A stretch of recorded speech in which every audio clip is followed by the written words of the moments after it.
வணக்கம். நான் உங்கள் Aadhira. Welcome to Aadhira audio books. ராதையை கண்டு கொண்ட கண்ணன் சீசன் 2 சாப்டர் 98 என்ன நடந்ததுன்னு பார்க்கலாமா?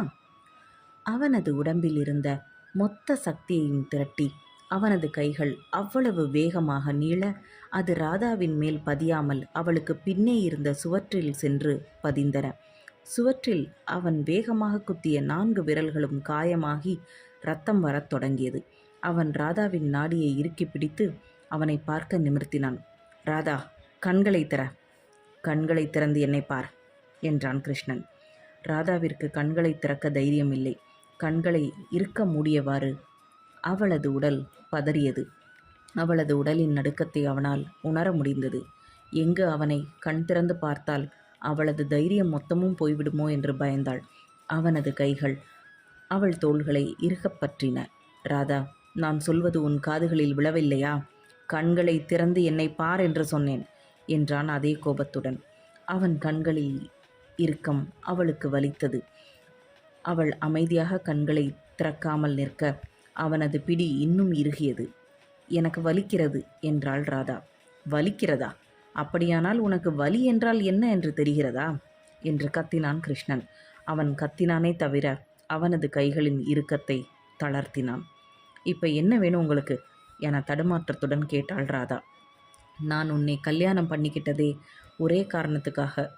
உன்னோட வாழ்க்கைக்கு பொறுப்பாக வேண்டுமா என கேட்டான் கிருஷ்ணன்.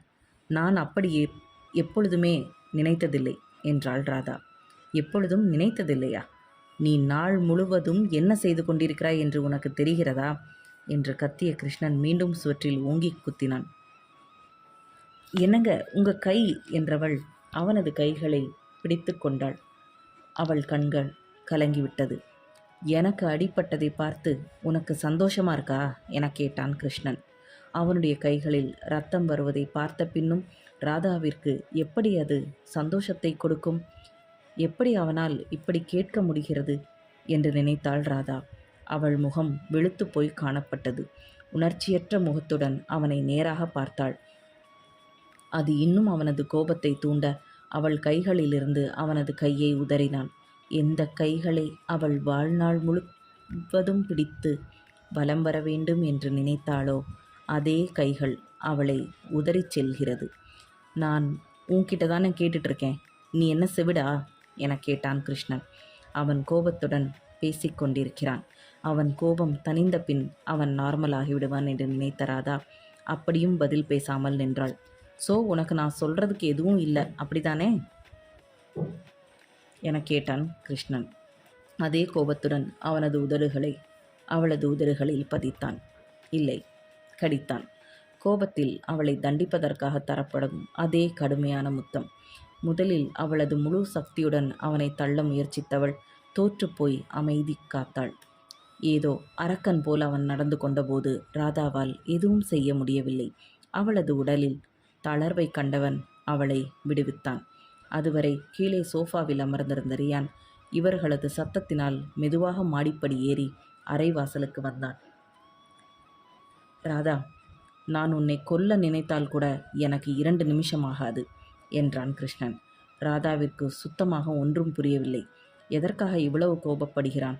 இதை யோசித்தவளின் பார்வையில் வாசலில் நின்றிருந்த ரியான் கண்ணில் பட, எனக்கு ரியான் என்றாள். ரியான் முதன்முறையாக கிருஷ்ணனும் ராதாவும் சண்டை போடுவதை நேராக பார்த்தான். அவனால் அவனது கண்களிலேயே நம்ப முடியவில்லை. என்ன கோபம் அவளது தந்தையின் கண்களில் தெரிந்தது. திரும்பி பார்த்த கிருஷ்ணன் வாசலில் ரியான் நின்றிருப்பதை பார்த்ததும், ரியான், ஹாலில் போய் உட்காரு, நான் வரேன் என்றவன் மீண்டும் ராதாவின் புறம் திரும்பினான். ரியான் பதிலேதும் பேசாமல் கீழே சென்று விட்டான். ராதிஷாவிற்கு கால் செய்து வீட்டிற்கு வருமாறு அழைத்தான். உனக்கு உன்னோட வேலையை தவிர உன் கவனம் எங்காவது இருக்கிறதா? வேறு யாரும் உன் மனசில் இருக்காங்களா என கேட்டான் கிருஷ்ணன். ராதாவிற்கு அவன் கேட்ட கேள்வி வருத்தத்தை அளித்தது. இருந்தும் அதை காட்டிக்கொள்ளாமல், நமக்கு டிவோர்ஸ் ஆயிடுச்சு, அப்படியே நான் யாரையாவது நினச்சிட்டு இருந்தாலும் அது என்னோட பர்சனல் விஷயம் என்றாள் ராதா கோபத்துடன். ரியான் உன்னோட பொறுப்பில் தானே இப்போது இருக்கிறான். அவனுக்கு அடிபட்ட போது நீ என்ன செய்து கொண்டிருந்தாய் என கத்தினான் கிருஷ்ணன். என்ன, அடிபட்டதா? எப்போது என கேட்டாள் ராதா பதட்டத்துடன். அவளுக்கு நன்றாகவே தெரியும் குழந்தைகள் விஷயத்தில் அவன் எவ்வளவு கவனமாக இருப்பான் என்று. கிருஷ்ணனை தாண்டிச் செல்ல அவள் முற்பட்ட போது பிடித்து இழுத்து அவளை நிற்க வைத்தான் கிருஷ்ணன். ராதா, எப்பொழுதும் மறக்காதே, நீதான் என்னிடம் டிவோர்ஸ் முதலில் கேட்டது. உனக்கு நான் தேவையில்லை. குழந்தைகளை சரியாக கவனிக்க தெரியாத உன்னிடம் என் குழந்தைகளை இனி நான் விடப்போவதில்லை. உனக்கு அவர்களின் கஸ்டடி கிடைக்காது என்ற கிருஷ்ணன் வேகமாக வெளியேற முற்பட்டான். இதை அவள் எதிர்பார்க்கவில்லை. என்ன சொல்வதென்று புரியவில்லை. என்னங்க என்று மட்டும்தான் வாயிலிருந்து வார்த்தை வந்தது. அதற்கு மேல் அவளால் பேச முடியவில்லை. எனக்கும் நீ தேவையில்லை. உன்னோட வாழ்க்கை உன் இஷ்டப்படி எப்படி வேணாலும் இருந்துக்கோ, நாங்கள் போகிறோம் என்றான் கிருஷ்ணன். இல்லை, பசங்க என ஆரம்பித்தாள் ராதா. ஒரு அம்மாவாக உன்னோட பொறுப்புகளை நீ சரிவர செய்யவில்லை. குழந்தைகளை உன்னிடம் விட்டு வைத்தால் அவர்களது வாழ்க்கை நன்றாக இருக்காது. உனக்கு உன் வேலைதானே முக்கியம். நாங்கள் இனிமேல் உனக்கு தொந்தரவாக இருக்க மாட்டோம் என்று சொன்ன கிருஷ்ணன் திரும்பி நடக்கலானான். ராதா நின்ற இடத்திலேயே அழுதாள்.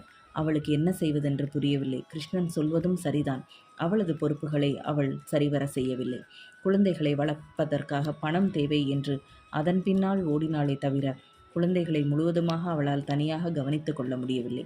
அவளை பார்க்க பாவமாக இருந்தாலும் அவளுக்கு அவனுடைய வலி என்ன என்பது புரிந்தாக வேண்டும் என்று நினைத்த கிருஷ்ணன் அங்கிருந்து கிளம்பினான். தைரியத்தை வரவழைத்து கொண்ட ராதா பெரும் துயரத்துடன், போங்க, எல்லாரும் போங்க என்று அங்கேயே தரையில் விழுந்து அழுதாள். கீழே இறங்கி வந்த கிருஷ்ணன் ரியானை அழைத்து கொண்டு அவனது வீட்டிற்கு செல்ல முற்பட்டான். ராதிஷாவும் அந்நேரம் வந்து சேர அவளையும் அழைத்து கொண்டு சென்றான்.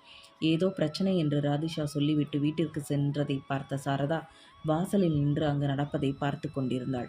எதற்காக கிருஷ்ணன் இந்த நேரத்தில் 2 குழந்தைகளையும் அவனது வீட்டிற்கு அழைத்துச் செல்கிறான் என்று யோசித்த சாரதா, நிச்சயம் இவர்கள் இருவருக்கும் ஏதாவது பிரச்சனை ஏற்பட்டிருக்கும் என்று நினைத்தாள். இந்த லவ் ஸ்டோரியில் அடுத்து என்ன நடந்ததுன்னு நெக்ஸ்ட் எபிசோடில் பார்க்கலாம். பாய் வியூயர்ஸ்.